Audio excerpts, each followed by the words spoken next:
Enner Valencia to LAFC rumors, and a recap of the first leg in our Champions League semifinal clash versus Philadelphia on this LAFC Weekly. Diario AS is reporting that Enner Valencia might be on the move this summer, with LAFC a potential destination. Atlanta United has also been reported to have approached him, and Internacional de Porto Alegre in Brazil have supposedly offered $2.5 million per year to Enner, but nothing's been decided. The 33-year-old is currently playing in Turkey with Fenerbahce, who reportedly are trying to keep him, but it's not clear if he's going to renew. We've been doing great so far up front, but having a true number 9 would certainly raise our level. This season, he's leading the Golden Boot race in Turkey with 27 goals in 26 games, 8 goals higher than the runner-up. He's also proven to be a goal scorer on the global stage, having just scored 3 goals for Ecuador at the last World Cup and 38 goals in 77 national team games since his debut in 2012. He's getting up there in age, but with the pieces we have up front, he could stay in a central role with wingers that do the dirty work for him and feed him the ball. What are your thoughts? Would you like to see Enner in black and gold? Drop your thoughts in the comment section below. Before we get to the preview, leading off with Philly's wish version of our tifo for the final, A for effort, but gotta step it up. Now on to the game. It had a pretty slow start, the field wasn't in the best condition, and the ball kept bobbing up and down all over, making it really hard for any team to keep the ball on the ground and move it around well.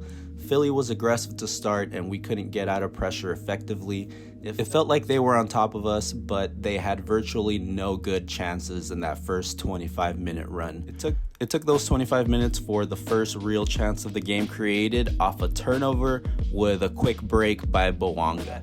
After that chance, we would have the best stretch with the ball for about 10 minutes before Philly would start knocking on the door. They were probably thinking third time's the charm on this breakaway, but McCarthy would deny UA. The end of the first half was tense with a scuffle and some back and forths as it opened up, but McCarthy was there once again to deny the Union. 12 minutes into the second half, Gazdag would score for Philadelphia, but from an offside position. The pressure would continue to mount and LAFC would continue to bend but not break. It would be until the 67th minute before we actually got another clear chance, once again by Bouanga, but Andre Blake would come up huge for Philly. With 10 minutes to go, Acosta would be called for a handball for this play after VAR review, and Gazdag would put it away to put Philly up 1-0. They probably thought they were taking that 1-goal advantage to LA, but Acosta would redeem himself, scoring in the 92nd minute on a cross from Tillman. Not the cleanest shot, but they all count the same, and the game is coming back to LA, tied at 1 apiece. Here's what the teams had to say after the game. The way that the competition is structured, and away goals are massive help. So, and I think in the fashion it happened too. Could put a little wind in our sails that we certainly didn't have tonight. It wasn't our best performance, and I think Philly did a great job of putting the game on their terms and obviously being very direct, but it's also allowed in this game, and they had the better of the chances. So we're ecstatic with the result. Obviously not the performance, but one thing about this team, they find ways, and they never give up, and they have the quality to put these goals in these very small chances. So I'm happy with the result again, but not the performance. Yeah, look, a very good match. One where I think you had two teams that approached the game like it was, halftime of 180 minutes. LA, to their credit, sat a little bit deeper. I thought we had good control of the game in the first half. If I think back on the chances, the one that was called offsides that winds up going off the post. It wasn't offsides. Would have been interesting if we scored that one. Mikel has the breakaway. A couple other half chances in there. The one that gets crossed to Julian. We don't score in the first half, and I thought we played a really strong 45 minutes. Was happy with how the first half went. I thought we played the game on our terms. Second half, again, both teams kind of, canceling each other out a little bit at 0-0. We get the PK, score it. And from that point, we obviously have to do better to close the game out. But again, two really good teams, a match that, could have gone either way, really, I thought. Disappointed that we didn't get maybe a second goal with the chances that we created. But overall now we can't feel sorry for ourselves as much as the goal hurts late. We have to regroup, and we know we have to go to LAFC, which is very difficult. But we can go there and score goals. Sure, it was much what we saw in the second half of the MLS Cup final. Just quite direct from center back to the forwards, and often to the right winger, to Bedoya, and that's what we expected, and that's what we got. Non-ideal conditions with the field, and that's exactly how you should play this game against. Anytime any team does that, it's going to be very difficult. What we didn't do in the first half is get enough pressure on their center backs and on some of the midfielders. They had too much time on the ball, and the ball was uncovered, and it's always difficult for our back four to deal with those situations. They're two forwards, obviously, and the 10, and Gazdat and Urva and Carranza and Bedoya are a handful. So but again, our back four dealt with those moments fantastically tonight. I think we need to play much better with the ball. I think our passing and our possession was not our best tonight. For some reason,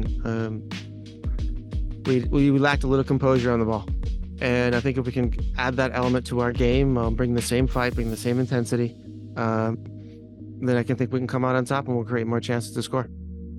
Yeah, so the away goals are big, obviously. If we could have closed it out at 1-0, that sets you up to still stay aggressive on the road. The reality is we still have to go there and score. I think we would have had to go there and score anyway because the way LA plays, they're going to come at you in waves at home, especially. So I'm all for a high-scoring game in the next one. I usually don't like that, but this will be a unique opportunity for us to go end-to-end with LAFC. They have incredible fans. They have a great stadium. And again, we bring the best out of each other. I think you guys have seen that now in our last several ties that we've had against them. It doesn't change your approach entirely because, again, we would have went there with the mindset of we want to get a goal, because then they have to score 3 if we would have kept it at 1-0. We didn't do that. So now, it changes a little bit, but, not completely different in terms of how aggressive we're going to approach the game. We have to approach it aggressive. That's when our team's the best anyway. And that's what our players respond to the best, being proactive rather than reactive. So it's going to be hard, no question about it, but I still think we're in a position where we can get it done. Not a terrible result, all things considered, and I'm really glad Tillman got some minutes again after his injury. I'm really hoping he starts on Tuesday, even if he plays just the first 45-60 minutes. We're way better off with him in the starting lineup to set the pace from the get-go. I'd also like to see Bowanga, Vela, Bogusz starting up front. I don't know about you, but I think that's our best attacking options at the moment. Bogusz has looked really good in the short time we've seen him, and I think he's looked more creative and threatening than our other options as of late. We just have to be cautious of a high-scoring draw like the MLS Cup final because Philly would advance if it ends 2-2, 3-3, or any other large number tie due to the away goals rule. 0-0 is the only tie that gives us the pass, and a 1-1 would send it to extra time. It all comes down to just beat Philly. In other news, we'll be facing Monterey Bay FC from the USL Championship in the round of 32 in this edition of the US Open Cup. We were drawn to play away in their 6,000-seat stadium at CSU Monterey Bay. More details on their team and a full preview on the week leading up to the game. Make sure you're subscribed so you get the notification. And like always, a like on this video is much appreciated for the YouTube algorithm. Stay posted.